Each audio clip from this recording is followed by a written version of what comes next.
Hello everyone, I hope you're doing well today. I'm sure like me, you've seen the boomers catch a lot of heat these days, especially amongst the online right, and increasingly you see among millennials and zoomers that they have a bit of a distaste to what the boomers have done to the Western world.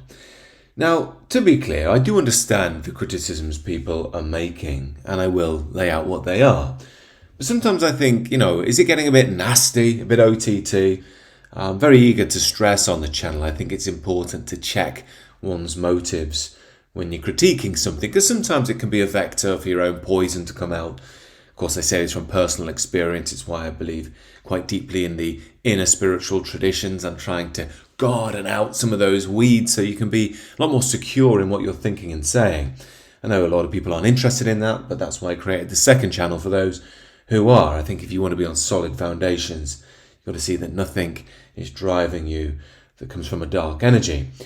But anyway, the point I'm making is it a legit criticism of boomers, and are we being a bit too harsh? Are we missing the wood for the trees? I think a good place to start with all this is, what are the boomers? In common parlance, yes, you mean that sort of generation that were born between sort of 1945 and 70, it's something like that, I think.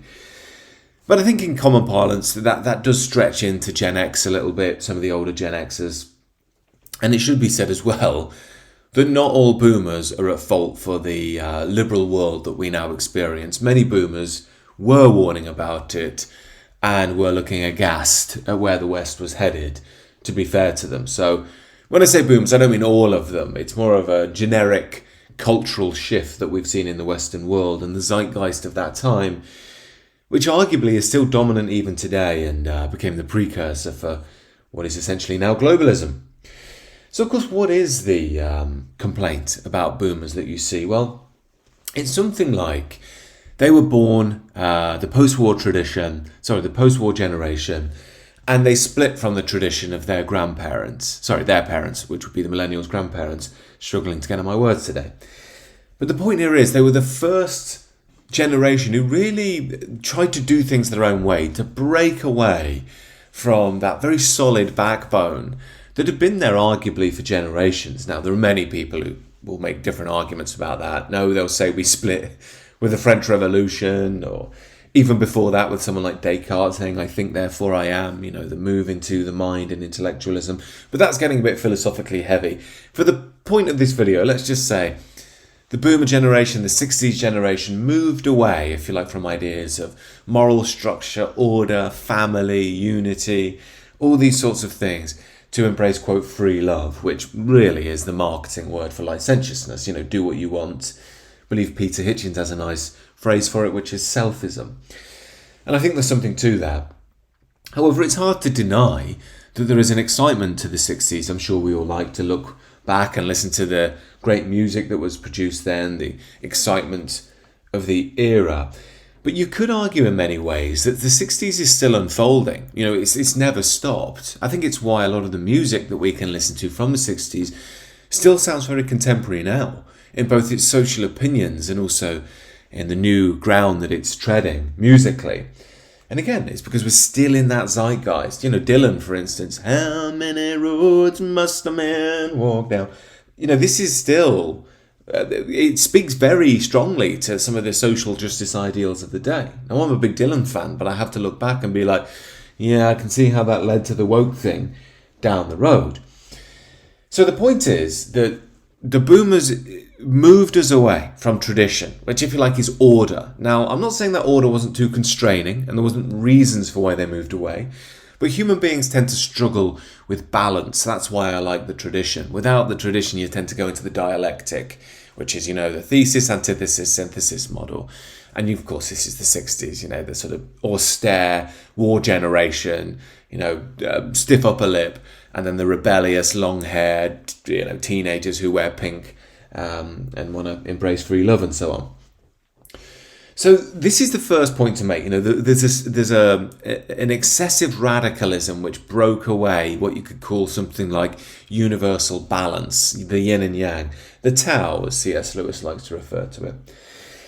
And then once we follow on from that, we get the boomers as they moved into middle age, especially early middle age. The 80s, they had a huge boom when it came to the property market, lots of opportunities, globalization started.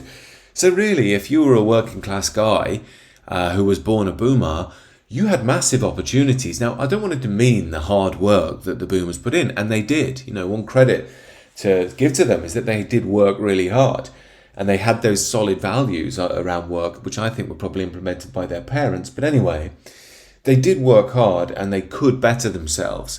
You could start off quite poor and end up quite rich. All you really needed to do was get on the property ladder, and that was doable back then. Even if there's a job like a milkman, you could get on the property ladder, have a couple of kids, go on holiday once a year. You can't now. There's no such thing as milkman anymore. But the point I'm making is they embraced this money boom, the housing market boom. Then they had the tech boom. I think probably one advantage of the tech boom was they weren't poisoned by technology when they were young, like other generations have. I'm a millennial, an older one. And to be honest, I think I just got away with the tech stuff myself. I mean, I was impacted by it, did have a PlayStation and things like that, but I didn't have smartphones when I was growing up. It wasn't constantly online. When I was a kid, we went to the park and played.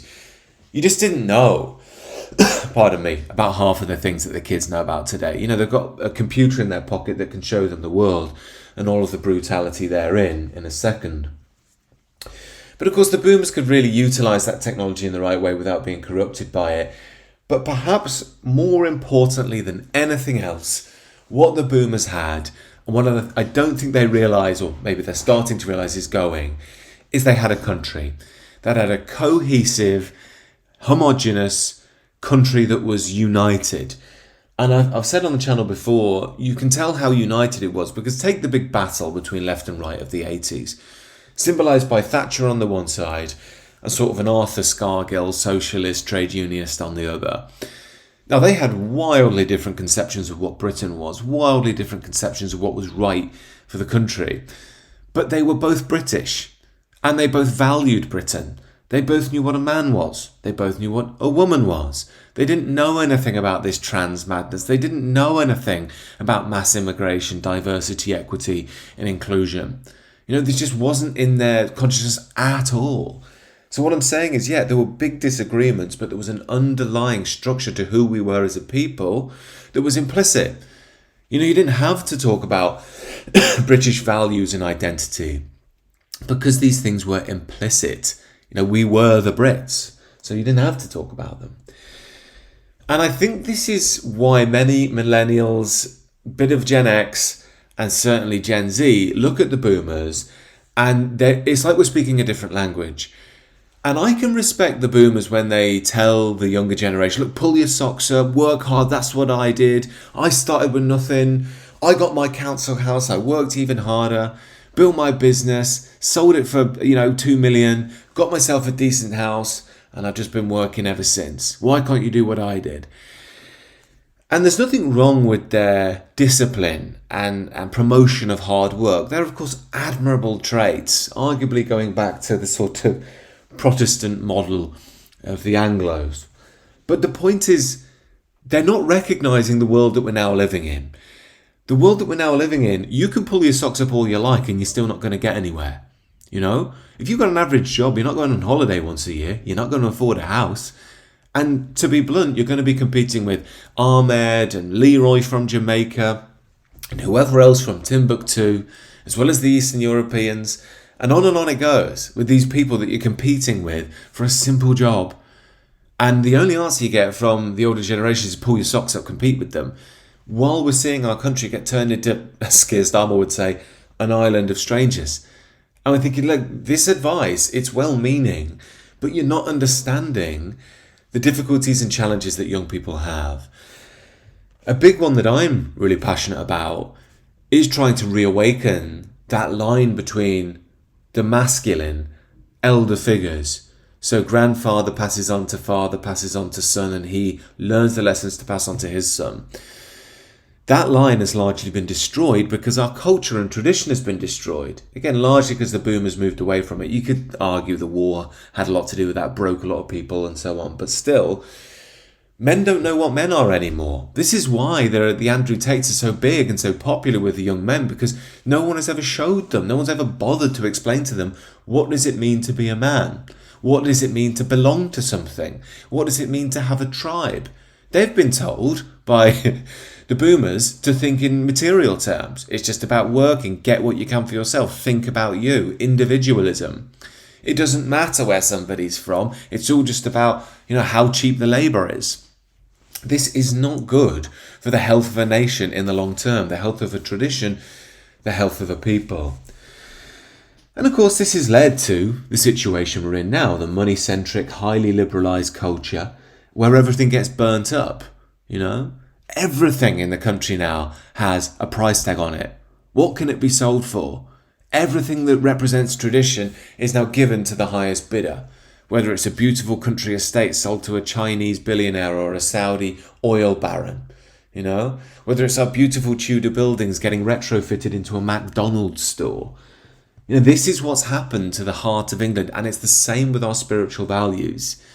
Those too are marketed, the idea of Englishness and English tradition, but where really is it?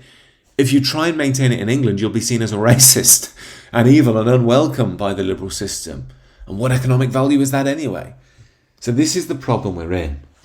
And this is why we're seeing this generational shift, where things have really split politically now. One part of the millennial generation has gone hyper woke, hyper left. They just don't care if they become a minority in their own country, in their own continent. Why would you care about that? What on earth could be the problem with that, you racist? It's just going to mean better food, you absolute monster. And I do think some of the boomers are looking at these people with this sort of, skepticism, thinking, yeah, you guys are a bit wacky. But they forget that they laid the foundations for this wackiness with the 60s liberalism. Whereas other millennials and Gen Zs, like me, are turning into their grandparents. My view, I have a 96-year-old grandmother who I love dearly, as you might imagine. Yorkshire woman, good trad woman. My views are pretty much exactly the same as hers. When I grew up, I didn't think that. When I was listening to Rage Against the Machine, killing in the name of, yeah, thinking I was dead cool. But the older I got, I was like, yeah, do you know what? I'm pretty much right about everything. I mean, I'm a bit more religious than she is, but still. Other than that, the views on what Britain is, ethnicity, broadly, speaking, tradition, religion, family, community, they're pretty similar, We're trad people, we're British people who know who we are. And I'm not alone. This is a growing demographic. Of course, Keir Starmer at the moment is trying to play to that demographic because he can see it's dangerous and it's growing and it could undermine the whole liberal system. But the point I want to get at here, like I say, isn't just to point the finger at the boomers and say, you messed everything up. Because in a way, there's nothing to be gained there. And there could be a bit of my own darkness coming out there. I want to try and find solutions and not to hold bitterness towards anybody. So the point is, what's really happened here? Well, again, we have to understand this point about balance I was talking to earlier. Cultures, civilizations, people, they all function around what you could describe, for want of a better language, as yin and yang. In the Christian language, it would be something like the way. As I said, C.S. Lewis refers to it as the Tao, the Chinese concept of a way of being, in his book Men Without Chests. Now, it's a chapter of his book, sorry. But the point I'm making here is we have to be aware of how these energies function. You have the traditional masculine energy in life, which is order, structure, discipline, hierarchy. And then you have the feminine energy, which is more, creativity, poetry, emotionality, compassion, darkness, mystery, those sorts of energies. And every culture has an interplay between these energies. I believe the Christian tradition correctly says the masculine should be dominant in a loving way. If you struggle with that language, you've been taken in by the Marxists. Dominant doesn't mean bad necessarily. It's bad if it's tyrannical. But there's a loving authority that would be represented by God the Father. And my point I'm making here is the boomer generation moved away from that, or at least were moved away by, we could just say, some very, very dark forces. But anyway, the point I want to get to here is this is what has taken over the Western world since. This is why I said we're still in the 60s. Wokeness may seem very different from the 60s, but it's ultimately the same thing. J.K. Rowling may look aghast at the trans nutters today, but she's just one step before, because it's all part of this excess yin energy, the feminine energy. And we have to understand, again, this is massive liberal indoctrination which happened, again, I speak about it a lot on the channel, because of money power. And this is why the Farage or the Corbyns, the classic right and left in modern politics, still, when it comes to identity, will hold to liberal views. You know, Corbyn will take the classic Marxist line on it, blank slate, humans. But, you know, the reason why there's these differences between us is because of the market mechanism and probably some cultural Marxism thrown in, you know, race stuff, gay race, communism, all that. Farage, he won't agree with that. He's anti-Marxist, but he will tend to be the sort of meritocratic liberal. We're all basically the same. Equality of opportunity is the aim, and that down the line will create something close to equality of outcome, but it's up to you to work on it. Both fundamentally hark back to an idea of the blank slate, and that is the very core of modern leftism, and it's why everything blows left in modern politics, because if you challenge that, you undermine leftism at its very core. It's got almost sacredness in secular humanism at the moment, that idea of blank slatism. And this is what the boomers tend to hold to. You know, even if they maybe know it's not true, they tend to hold to this worldview. That's why they don't care about if Ahmed comes here, or, you know, they pretend not to care. You know, and it's very, very hard to change people's minds once they get old, and especially once they've built a psychology of who they are. You know, I worked really hard. I came from a council house. Now look at me. I've, you know, got $1 million in the bank, and I've done well, and all this sort of stuff. And fair enough, you know, they've done well. But the point is, they think that their model is going to work eternally, which is, again, part of the liberal mythology. You know, this is kind of end of history idea that we've hit sort of liberal modernity, and that's all we really have, or at least that's the best option we have. Nothing else can challenge it. But what we're not understanding is things are changing massively. And as people say, it's almost like the boomers have given us the last few FUs to the generations. You know, they gave us Boris. You know, Boris will save the day. No, we'll have the Boris wave, 1 million migrants in a year. And then Starmer, a massive FU, you know, just completely destroy the country. But you can see they are starting to think differently themselves, because Reform are very popular. Now, as I say, I don't think Reform are going to change much, because it's basically just 90s libertarianism, but it is a step forward.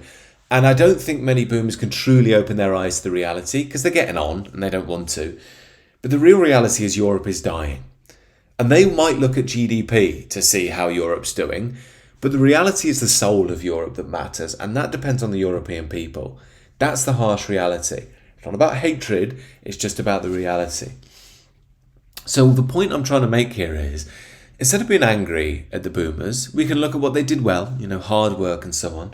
We can look at maybe their own realisation that they're making now. And again, not all of them. Many of them made this realisation before I was born. But many more of them didn't, you know, and believed in this liberal nonsense.